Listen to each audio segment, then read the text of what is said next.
Iran pertegas peringatan kepada musuh yaitu Israel beserta sekutunya Amerika Serikat, di mana peringatan itu adalah jika musuh jadi menyerang Iran, maka keamanan yang disebut dunia juga akan ikut terancam. Mengutip Al-Mayadin pada 20 Februari, peringatan itu dilontarkan oleh Mayor Jenderal Mohammad Bagheri, Kepala Staf Angkatan Bersenjata Iran pada Rabu 19 Februari 2025. Lebih tepatnya, Bagheri memperingatkan jika keamanan Iran terancam, maka keamanan seluruh kawasan Asia Barat Daya, para pencipta ketidakamanan dan sekutu regional mereka juga akan terancam. Menekankan jika terjadi kesalahan apapun yang dilakukan musuh, maka keamanan rezim Zionis dan siapapun mereka yang berpartisipasi dalam peralatan dan perencanaan operasional juga akan berada dalam bahaya. Ditekankan olehnya juga bahwa saat ini pertahanan udara Iran berada pada puncak kesiapannya. Bagheri juga menggarisbawahi kemajuan militer Iran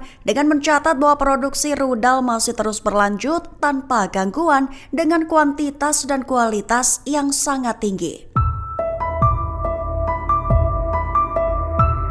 Mayor Jenderal Mohammad Bagheri, Kepala Staf Angkatan Bersenjata Iran, menegaskan kondisi terkini Iran.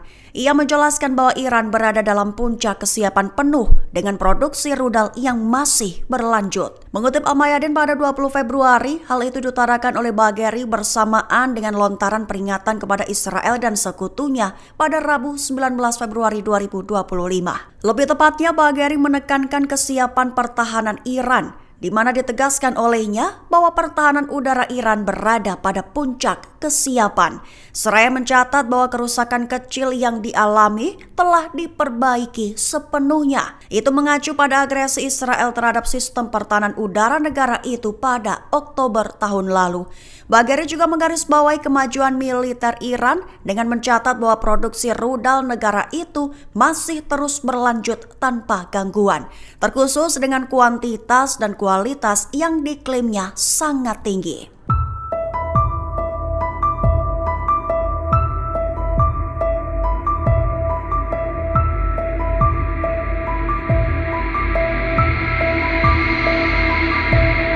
Juru bicara Hamas, Hazem Kashem, bak mengolok-olok ide pelucutan senjata dan pengusiran warga Gaza. Dengan begitu, Kashem mengolok bahwa Israel dibantu sekutu selain luncurkan perang darat, juga sedang melakukan perang psikologis yang konyol. Mengutip Tribun News pada 20 Februari, hal itu diutarakan oleh Kashem dalam pernyataannya pada beberapa waktu lalu. Kashem juga menambahkan bahwa segala keputusan terkait masa depan Gaza harus dicapai melalui konsensus nasional Palestina, bukan melalui tekanan dari pihak luar yang disebutnya tidak berdasar. Sehingga tuntutan Israel untuk melucuti senjata Hamas dan mengusir mereka dari Gaza disebutnya justru semakin memperburuk situasi di kawasan. Juga disebut sebagai perang psikologis yang konyol. Kashem menegaskan bahwa pihak mereka tidak akan menarik diri atau bahkan melucuti senjata seperti ide konyol itu.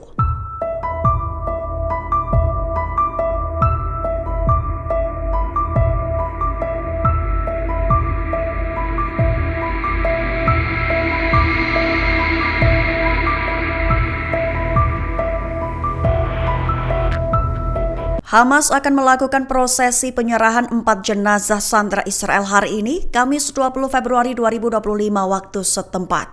Sementara itu, Perdana Menteri Israel Benjamin Netanyahu menyebut bahwa hari ini menjadi hari Kamis yang memilukan. Mengutip Al-Arabiya pada 20 Februari, terlihat Hamas bersenjata dengan seragam hitam dan kamuflase berkeliling di titik serah terima di Khan Younis di Gaza Selatan.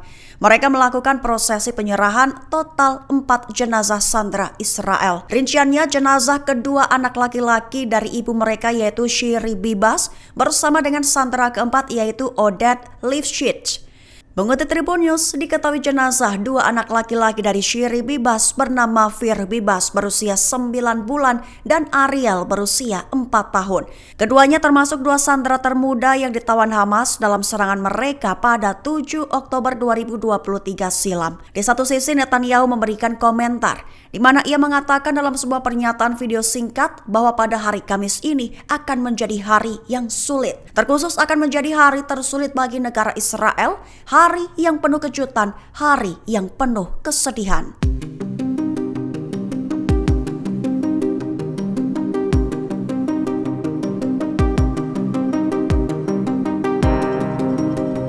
Agresi besar-besaran terjadi lagi di tepi barat sejak 19 Februari 2025 di saat pasukan Israel meluncurkan serangkaian serangan perlawanan memberikan pembelaan. Mengutip Al-Mayadin pada 20 Februari, imbas serangan itu beberapa warga Palestina terbunuh, termasuk seorang wanita. Adapun wilayah yang menjadi zona serangan besar-besaran IDF terjadi di Nablus, Al-Khalil, Kota Kobar, Kota Turmus Ayah, Burham, dan Beit Lam. Rinciannya, di Nablus, pasukan Israel menyerbu sekitar Rumah Sakit Nasional, Distrik Timur, kamp pengungsi Askar di timur, dan kota Beita di selatan. Namun tentara Israel dihadang oleh perlawanan Palestina yang menggunakan alat peledak rakitan atau IED di kamp Askar. Kemudian di daerah yang sama, IDF menangkap tahanan yang dibebaskan Salom Jaude setelah menyerbu rumahnya. Kemudian di Al-Khalil, pasukan Israel menyerbu kota Sa'ir serta kamp pengungsi Fawar. Lokasi itu merupakan tempat mereka menahan pemuda Palestina, Jamil Abu Hashhash,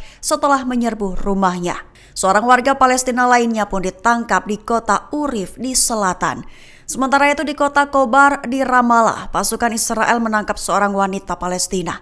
4 warga Palestina juga ditahan di kota Turmus Ayah dan Burham, termasuk Ali Masyur, seorang mahasiswa di Universitas Bir Zayed setelah rumahnya digerebek di Turmus Ayah. Beit Lam juga menjadi sasaran agresi Israel setelah pasukan pendudukan menyerbu kamp pengungsi Al-Deisheh. Pasukan Israel meninggalkan kehancuran total setelah menyerbu rumah warga Palestina, Mounir Al-Jafari, yang sedang dicari. Menempatkan jenazah sandera Israel di peti mati hitam menjadi pesan keras dari Hamas. Tak sebatas itu, Hamas juga ubah foto Perdana Menteri Israel Benyamin Netanyahu sebagai vampir. Mengutip Tribun News pada 20 Februari, beberapa pesan itu terlihat saat prosesi serah terima jenazah sandera Israel di Khan Younis, Gaza Selatan pada Kamis 20 Februari 2025. Koresponden Al Jazeera di Palestina Elias Karam menyatakan bahwa keempat sandera yang diserahkan telah tewas akibat tembakan pasukan IDF sendiri. Dengan begitu, saat penyerahan, jenazah itu ditempatkan dalam peti mati hitam, masing-masing berisi foto dan rincian pemiliknya. Kemudian di atas panggung juga memuat gambar yang memperlihatkan foto Netanyahu sebagai vampir. Di atas gambar itu, Hamas juga menulis penjahat Netanyahu dan tentaranya telah membunuh orang-orang ini dengan rudal Nazi mereka.